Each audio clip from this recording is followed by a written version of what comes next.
दोस्तों, Indian stock market में एक नया एरा शुरू होने जा रहा है एल्गो ट्रेडिंग का। मैं आपको उसके बारे में थोड़ा और एक्सप्लेन करूं उससे पहले आपको ये बताऊं, ये एक बहुत सिग्निफिकेंट चेंज है और इससे जैसे रिटेल इन्वेस्टर स्टॉक मार्केट में पार्टिसिपेट कर रहे हैं वो काफ़ी तरीके से चेंज हो सकता है और बेटर और इम्प्रूव हो सकता है। रिटेल इन्वेस्टर्स एम्पावर हो रहे हैं एल्गो ट्रेडिंग के फ्रेमवर्क से, उसके प्लेटफॉर्म से। अब ये एल्गो ट्रेडिंग होता क्या है? पहली बात तो एल्गो ट्रेडिंग का मतलब है एल्गोरिथमिक ट्रेडिंग। हम नॉर्मली मार्केट में ट्रेड कैसे करते हैं? हम कोई स्टॉक देखते हैं, उसमें हम ऑर्डर डालते हैं बाय या सेल, वो हम डिसाइड करते हैं कितना क्वांटिटी, क्या प्राइस पे। जब भी हमें डालना है, जो भी हमारा एनालिसिस हो उसके बेसिस पे हम उस टाइम मैन्युअली डालते हैं। ये नॉर्मली इस तरह से हम ट्रेड करते हैं। एल्गो ट्रेडिंग में ये जो एग्जीक्यूशन होता है कि हम किस बेसिस पे बाय या सेल कर रहे हैं, कोडेड होता है। मतलब वो मशीन में हमने एक्सप्लेन किया, वो स्ट्रैटेजी जो होती है ट्रेडिंग की वो हमने कोड की है और उसके हिसाब से बाय और सेल होता है। खास करके जो एक्टिव ट्रेडर्स होते हैं स्टॉक मार्केट में, वो जो दिन भर बैठते हैं सिस्टम के सामने और फिर डिसाइड करते हैं और ट्रेड करते हैं, उनके लिए एक बहुत इंपॉर्टेंट हेल्प हो सकती है कि अगर कोई स्ट्रैटेजी है उसको हमने कोड कर लिया या किसी सॉफ्टवेयर से हमने उसको बना दिया और उस स्ट्रैटेजी के हिसाब से उसमें हमने ये भी बता दिया कि कौन से स्टॉक्स बाय करने हैं, किस बेसिस पे करने हैं, कितने क्वांटिटी करने हैं, तो ये सारा एक बार हमने डिफाइन कर लिया, फिर वो मशीन अपने आप ट्रेड करेगा। ये एक सिंपल वर्ड्स में इस तरह से एल्गो ट्रेडिंग हो सकता है। ये इंस्टीट्यूशंस और बाकी जगह पे ये रेगुलर प्रैक्टिस है। इस तरह से ट्रेडिंग होता है। लोगों के अलग अलग लॉजिक होते हैं, स्ट्रैटेजी होते हैं और उस बेसिस पे एल्गो ट्रेडिंग होता है। अगर आप बाहर की कंट्रीज में देखो तो ये भी एक रेगुलर प्रैक्टिस है। बहुत सारे सॉफ्टवेयर है और इस तरह से रिटेल ट्रेडर्स भी एल्गो ट्रेडिंग करते हैं। इंडियन मार्केट में भी ये हो रहा है, लेकिन अब तक ये ग्रे एरिया में था। अब ये कैसे हो रहा है? स्टॉक ब्रोकर्स जो होते हैं वो एक एपीआई देते हैं। उनका एक ओपन एपीआई होता है जिसमें सारे डिटेल्स होते हैं। वो एक सिक्योरिटी होता है। आप अगर आपका अकाउंट है उसमें तो आप लॉगिन वगैरह करके वो ब्रोकर के एपीआई कंज्यूम करके आप ऑर्डर्स डाल सकते हो। तो जिन लोगों को कोडिंग आता है, प्रोग्रामिंग आता है, वो अपने स्ट्रैटेजीज पाइथन या किसी भी लैंग्वेज में अगर कोड कर ले, फिर वहां पे ब्रोकर एपीआई कॉल करके वहां से डायरेक्ट ऑर्डर्स वो प्लेस कर सकते हैं। इसको कहते हैं एपीआई बेस्ड ट्रेडिंग, जो काफी ट्रेडर्स करते हैं। जिनको ये नॉलेज होती है वो अपने कोड स्ट्रैटेजीज कोड करके ये करते हैं थ्रू वेरियस ब्रोकर्स। और एक होता है एक एल्गो प्रोवाइडर प्लेटफॉर्म्स होते हैं। मतलब कंपनीज होती है जिन्होंने एक सॉफ्टवेयर बनाया है कि वहां पे लोग जाके अपने स्ट्रैटेजीज बना सकते हैं। बहुत सारे लोग अपने स्ट्रैटेजीज बना के शेयर करते हैं और दूसरे वो स्ट्रैटेजी को फॉलो करके उस प्लेटफॉर्म से ऑर्डर्स जाते हैं। सो ऐसे कुछ प्लेटफॉर्म्स है इंडिया में, लेकिन वो आज तक कहीं रजिस्टर्ड नहीं है सेबी के पास या कहीं रेगुलेटर्स के पास। उनका कोई तरीका नहीं था कि ये वैलिडिटी था ही नहीं इसमें, तो ये ग्रे एरिया था। अब ये हो रहा है कि सेबी ने फरवरी में एक सर्कुलर निकाला, safer participation of retail investors in algorithmic trading. मतलब अब उन्होंने पूरे गाइडलाइंस दिए। उसके बाद एनएससी ने मई में और अब जुलाई में, और बीएसई ने भी जुलाई में सर्कुलर निकाल के एसओपीज और ऑपरेशनल मोडालिटीज पूरे एक्सप्लेन किए हैं कि किस तरह से अब ये होगा। ये जो सर्कुलर है उसमें सबके रोल रिस्पॉन्सिबिलिटीज है, जैसे स्टॉक ब्रोकर्स है, एल्गो प्रोवाइडिंग कंपनीज है, एपीआई यूज करने वाले इन्वेस्टर्स ट्रेडर्स है, रिटेल इन्वेस्टर ट्रेडर्स, सबके लिए वो सर्कुलर में एक्सप्लेन किया है कि कैसे एल्गो ट्रेडिंग अब इंडिया में फंक्शन होगा। और ये एक बहुत बड़ा स्टेप है। रेगुलेटर्स ने ये एक बहुत अच्छा काम किया है। एनएससी, बीएसई ने, स्टॉक एक्सचेंजेस ने अच्छे से एक्सप्लेन किए सारे मॉडलिटीज, और ये एक बहुत बड़ी चीज हो रही है रिटेल इन्वेस्टर्स और ट्रेडर्स के लिए इन इंडिया। अब ये एल्गो जो है ये कौन दे सकते हैं, उसके क्लियर रूल्स हैं। सबसे पहला तो है कि ये स्टॉक ब्रोकर्स के ऊपर पूरा रिस्पॉन्सिबिलिटी दिया है, वही लोग ये प्रोवाइड कर सकते हैं। तो अब ये जो एल्गो प्रोवाइडिंग कंपनीज है जो अब तक ग्रे एरिया में फंक्शन कर रहे थे, उनको अब स्टॉक एक्सचेंजेस के पास रजिस्टर करना होगा, एम्पैनलमेंट करना होगा। उसके प्रोसेस उन्होंने एक्सप्लेन किया सर्कुलर में। अब वहां पे एम्पैनलमेंट के बाद वो डायरेक्ट एल्गो प्रोवाइड नहीं कर सकते, उनको अग्रीमेंट करना पड़ेगा विद स्टॉक ब्रोकर्स, और स्टॉक ब्रोकर्स अपने क्लाइंट्स को वो एल्गो प्रोवाइड कर सकते हैं। सो एल्गो प्रोवाइडर्स को भी ये काम करना होगा via stock brokers. Stock brokers के ऊपर ये रिस्पॉन्सिबिलिटी दी है कि आपको देखना है, आपको ड्यू डिलिजेंस करना है वो एल्गो प्रोवाइडर्स का। आप स्टॉक ब्रोकर्स का और एल्गो प्रोवाइडर्स का एक इंडिपेंडेंट एग्रीमेंट हो सकता है, उसमें वो रेवेन्यू शेयरिंग वगैरह भी वो कर सकते हैं। लेकिन एपीआई की रिस्पॉन्सिबिलिटी, एल्गो स्ट्रेटेजीज की रिस्पॉन्सिबिलिटी, एल्गो प्रोवाइडर का ड्यू डिलिजेंस और क्लाइंट के कोई भी कंप्लेन है, ये सारी रिस्पॉन्सिबिलिटी स्टॉक ब्रोकर्स की। अब ये जो स्ट्रेटेजी है ये एल्गो प्रोवाइडर दे सकते हैं, स्टॉक ब्रोकर भी दे सकते हैं, स्टॉक ब्रोकर भी अपने क्लाइंट्स को ये स्ट्रेटेजीज दे सकते हैं। अब ये कोई भी एल्गो स्ट्रेटेजी चाहे स्टॉक ब्रोकर दे चाहे एल्गो प्रोवाइडर दे, ये दो पार्ट्स में डिवाइड की है, black box strategies, white box strategies. Black box strategy का मतलब है जो भी स्ट्रेटेजी है, जो भी उसके क्राइटेरिया है एंट्री के, एग्जिट के, पोजीशन साइजिंग वगैरह वगैरह, वो पता नहीं है, वो ब्लैक बॉक्स है। मतलब वो सिर्फ जिसने बनाया उसी को पता है। जो यूजर है एज अ क्लाइंट, अगर आप रिटेल इन्वेस्टर हो, आप उसको फॉलो करना चाहते हो, आपको उसका लॉजिक पूरा डिस्क्लोज नहीं हुआ है। ये स्ट्रैटेजी पे अगर एज एन इन्वेस्टर कोई फॉलो करता है उस स्ट्रैटेजी को, वो ये हो सकता है कि जिसने वो प्रोवाइड किया है उसकी क्रेडिबिलिटी, उसने किस तरह से स्ट्रैटेजी एक्सप्लेन की है, स्ट्रैटेजी का हो सकता है परफॉर्मेंस शेयर हुआ हो, उसके बेसिस पे वगैरह वो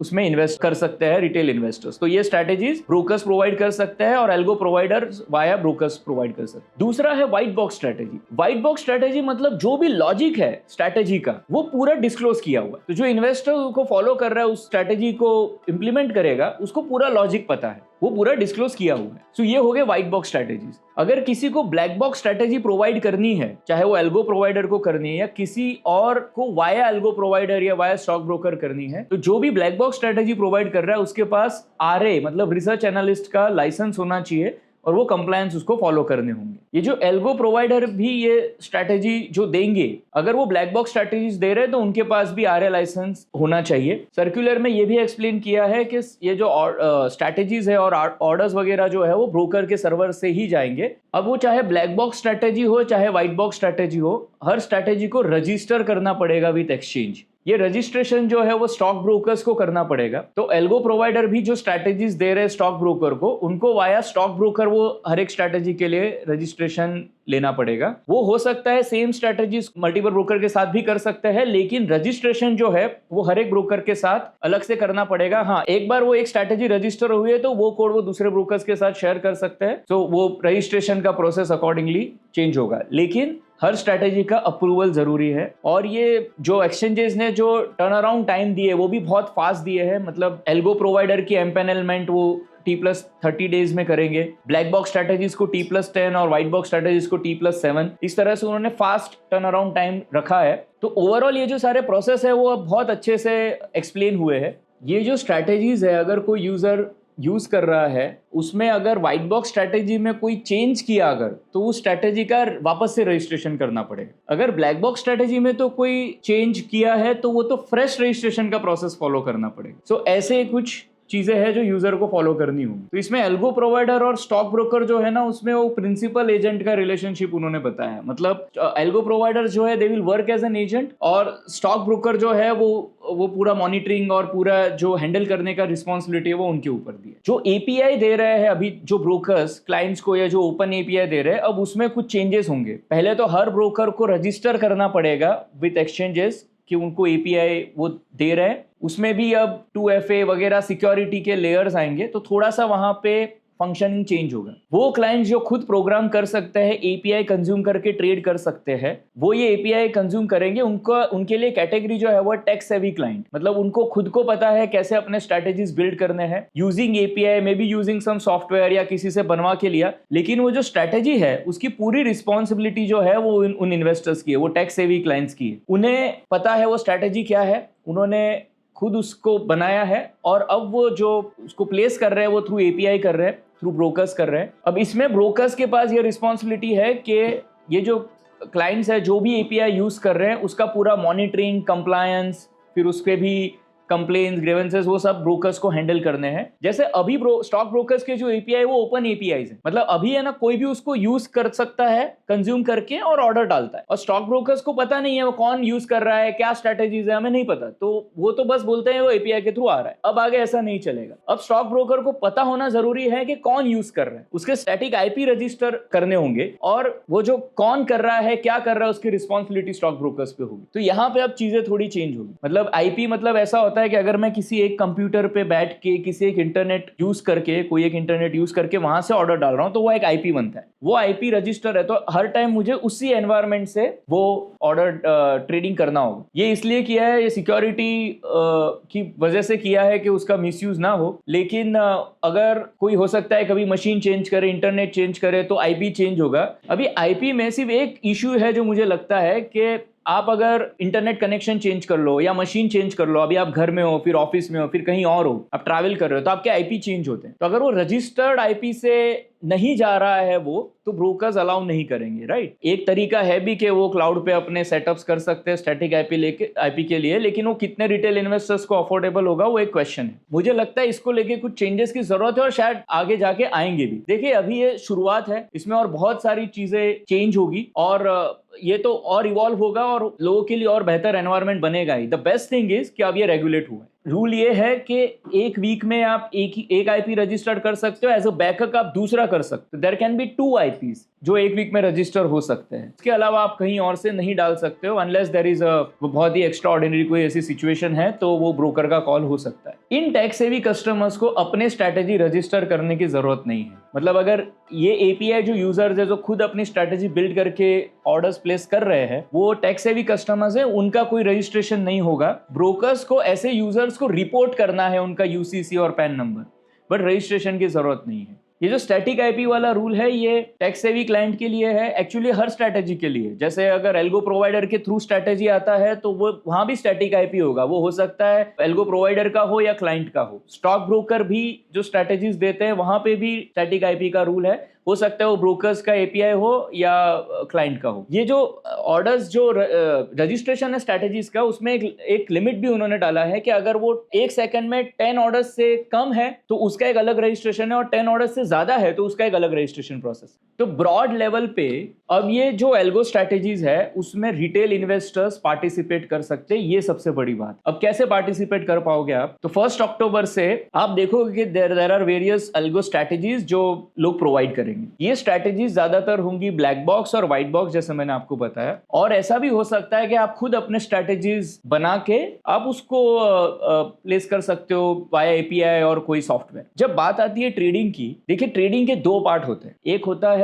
स्ट्रैटेजी और दूसरा होता है एग्जीक्यूशन। चाहे आप पूरी तरह से कोई रूल बेस कर रहे हो, जो भी आप कर रहे हो, मतलब आप एनालिसिस कर रहे हो, चार्ट एनालिसिस कर रहे हो, कंपनी का फंडामेंटल एनालिसिस कर रहे हो, जो भी आप कर रहे हो वो होता है स्ट्रैटेजी मेथड। अब ये एक पार्ट हो गया। उसके अलावा दूसरा होता है एग्जीक्यूशन। अब एग्जीक्यूशन में बहुत बार ट्रेडर्स को खास करके इश्यूज रहते हैं रिलेटेड टू एग्जीक्यूशन, जिसको कहते हैं ट्रेडिंग साइकोलॉजी या इमोशनल ट्रेडिंग होता है। जैसे कभी हम रिवेंज ट्रेडिंग की तरफ चले जाते हैं, मतलब अग्रेसिव ट्रेडिंग कर लेते हैं, ओवर ट्रेडिंग कर लेते हैं, ऐसे बहुत सारे इश्यूज होते हैं। ये इश्यूज ये भी होते हैं कि आपके स्ट्रैटेजी कोई है, लेकिन ट्रेड करते टाइम आपने फॉर वॉट एवर रीजंस आप कंफर्टेबल नहीं थे, आपको लगा ये ऊपर जाएगा नीचे जाएगा, तो रूल फॉलो नहीं हुआ, कुछ और ही ट्रेड हो, फिर वो कभी लॉस होता है तो उसको रिकवर करने के चक्कर में रूल्स ब्रेक होते हैं और ओवर ट्रेडिंग हो जाता है। तो ऐसे काफी मिस्टेक्स होते हैं। ये एग्जीक्यूशन रिलेटेड इश्यूज हैं। तो ये सारे चीजें जो एग्जीक्यूशन रिलेटेड है ना, ये एल्गो ट्रेडिंग सॉल्व कर सकते टू अ ग्रेट एक्सटेंट। लेकिन जो स्ट्रैटेजी वाला पार्ट है ना, वो अभी भी ऐसा नहीं है कि एल्गो ट्रेडिंग उसको सॉल्व कर देगा और आपको कोई ऐसा होली ग्रेल मिल गया कि एल्गो ट्रेडिंग स्ट्रैटेजी है मतलब ये हमेशा प्रॉफिटेबल रहेगा या हमेशा पैसा बनाएगा। ऐसा नहीं होता है, क्योंकि उसमें भी स्ट्रैटेजी इन्वॉल्व है। चाहे वो ब्लैक बॉक्स हो चाहे वो व्हाइट बॉक्स हो, कोई भी स्ट्रैटेजी ऐसा नहीं है कि जिसमें ड्रॉडाउन नहीं आता है। कोई भी स्ट्रैटेजी हो उसके फेवरेबल पीरियड होते हैं, अनफेवरेबल पीरियड होते ही है। तो स्ट्रैटेजी के जो डाउनसाइड होते हैं ना, वो एक्सेप्ट करने होते हैं। लेकिन चाहे वो इन्वेस्टिंग हो चाहे ट्रेडिंग, जब कंसिस्टेंटली रूल्स फॉलो होके काम हो तो चांसेस ज्यादा है कि ओवर टाइम सक्सेस आएगा। इवन शॉर्ट टर्म ट्रेडिंग में भी लॉन्ग टर्म थिंकिंग की जरूरत होती है। उसमें भी जो ओवर टाइम आपको सक्सेस मिल सकती है अगर कंसिस्टेंटली फॉलो हो। अगर थोड़ा सा डाउन साइड आए, थोड़ा सा लॉस हो जाए और हम वो बंद कर दे, तो वैसे भी आप ट्रेडिंग में बहुत सारे लोग ये एक्सपीरियंस कर रहे होंगे कि एक स्ट्रैटेजी में थोड़ा खराब टाइम आया तो उसको बंद कर दिया, फिर कुछ दूसरा देखा, फिर उसमें खराब आया तो उसको बंद करके कुछ तीसरा देखा। सो ऐसे तो हम मल्टीपल स्ट्रैटेजीज के खराब पीरियड ही ट्रेड करके रह जाते हैं, है ना। सो ये चीजें एल्गो ट्रेडिंग में भी हो सकती है, क्योंकि एल्गो ट्रेडिंग में भी अल्टीमेटली वो बटन आपके पास है, चाहे वो व्हाइट बॉक्स हो या ब्लैक बॉक्स हो, आपको ऑन करना पड़ेगा, आप ऑफ कर सकते हो, राइट। तो ये बटन जब तक आपके पास है तो वहां इमोशंस आएंगी। जैसे आपने देखा कि अच्छा लॉस चल रहा है, अभी रुक जाता हूं, फिर उस टाइम हम मार्केट को जज करोगे, आज अब ये नीचे जाने वाला है तो आज मैं स्ट्रेटेजी नहीं चलाऊंगा, ऐसी सब जो चीजें आएगी, तो वो बटन जो आपके पास है वो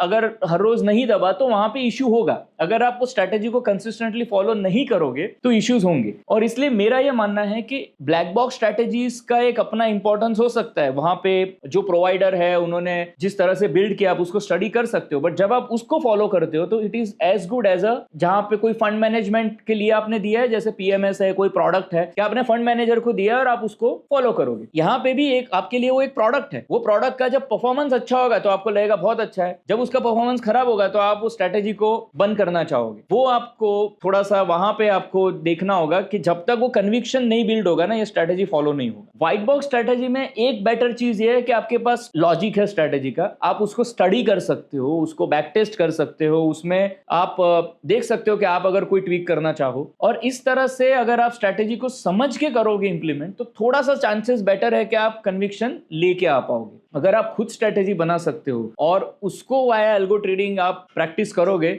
नथिंग लाइक इट। मुझे ये पता है कि आज की डेट में बहुत सारे लोग इंडिया में खुद प्लेटफॉर्म्स यूज करते हैं, स्टडी करते हैं, और वो उतना नॉलेज रखते हैं कि वो अपनी स्ट्रेटेजीज खुद बना पाए। हमने तो डिफाइन एज में देखा है, थ्रू ऑप्स्ट्रा, थ्रू आरजोन, थ्रू ट्रेड पॉइंट, रडार और एमएफ जोन, सब लोग अपनी स्ट्रेटेजीज बनाते हैं और उसको फॉलो करते हैं, बैक टेस्ट करते हैं, स्कैन करते हैं। तो ये एल्गो ट्रेडिंग तो अब आपको उसके नेक्स्ट स्टेप ले जाएगा, राइट। तो चाहे वो एल्गो या नॉन एल्गो, चाहे वो ट्रेडिंग या इन्वेस्टिंग, जो सक्सेस आती है वो कंसिस्टेंसी और डिसिप्लिन से आती है। एल्गो ट्रेडिंग उसमें डेफिनेटली हेल्प कर सकता है, और एज ए डिफाइन एज हम यहाँ एक इंपॉर्टेंट रोल प्ले करना चाहते हैं, हम अच्छा कंट्रीब्यूशन करना चाहते हैं इस फील्ड में। हमने शुरू से ही, अगर आपने देखा है, हमने ऑब्जेक्टिविटी पे बहुत बात की है, मतलब मेरे तो सारे बुक्स में ही फोकस ही पूरा ऑब्जेक्टिविटी पे है। डिफाइन एज के सारे टॉक्स में, सारे चीजों में आपको हमेशा प्रोसेस, ऑब्जेक्टिविटी, डिसिप्लिन, यही चीजें सुनने मिली होगी। अब ये एल्गो ट्रेडिंग की वजह से, algo trading is what I mean objective setups और एग्जीक्यूशन। सो हमारे पास जो पूरा एक इकोसिस्टम है उसमें हम ऑटोमेशन लाना चाहते हैं, और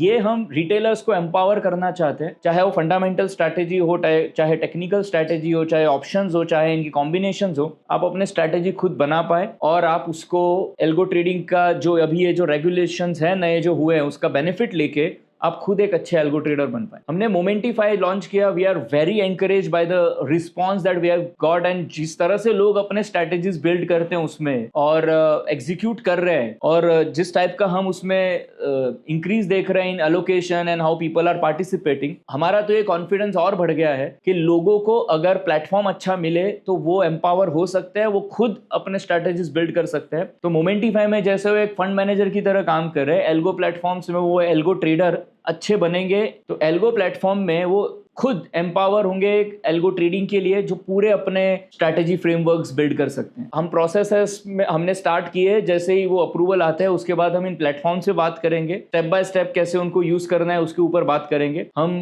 चाहते हैं कि हम व्हाइट बॉक्स, ब्लैक बॉक्स और टेक सेवी कस्टमर्स के लिए ये सॉल्यूशंस प्रोवाइड करें। अब आपके इसमें कोई सजेशंस हैं, आपके क्या एक्सपेक्टेशंस है, आप प्लीज कमेंट सेक्शन में बताना। हम लोग कोशिश करेंगे कि हम इस टाइप का प्लेटफॉर्म बिल्ड करें कि even on a global scale वो एक अपने आप में एक यूनिक ऐसी चीज हो जो retail investors and traders in India को एम्पावर करे और बेटर एल्गो ट्रेडिंग में हेल्प करे। आई होप आपको ये वीडियो इन्फॉर्मेटिव लगा होगा। Thank you for your time.